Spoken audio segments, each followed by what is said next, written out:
Pozdravljeni, moje ime je Andrej in dobrodošli v rubriki Seltron svetuje, kjer smo za vas pripravili nekaj uporabnih nasvetov pred pričetkom kurilne sezone.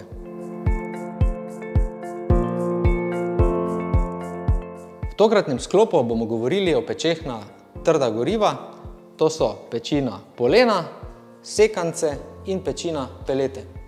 Te peči dejansko potrebujejo največ vzdrževanja, zato jih je treba večkrat letno pregledati, ob koncu kurilne sezone pa jim je treba privoščiti še redni servis. Zdaj je zadnji čas, da to storite, saj lahko vlaga v kombinaciji s sajami povzroči korozijo kurišča in dimnih poti, s čimer se kotel hitreje uničuje.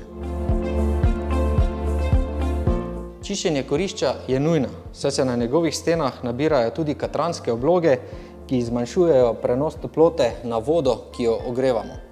Tukaj imamo primer nepravilno očiščenega kurišča.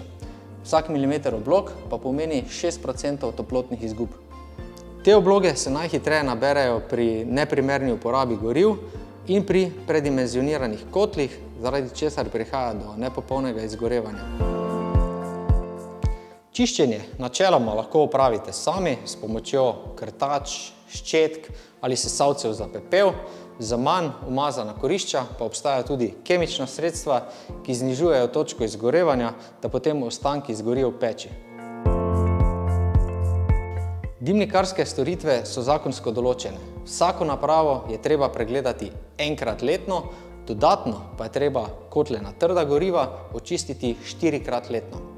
Ko pride dimnikar, naj preveri tesnost vrat, nastavitev regulatorja vleka, nastavitev dimne lopute in pa pregleda vse varnostne naprave. Upam, da so vam bili tokratni nasveti vsaj malo koristni. Se vidimo v naslednji rubriki.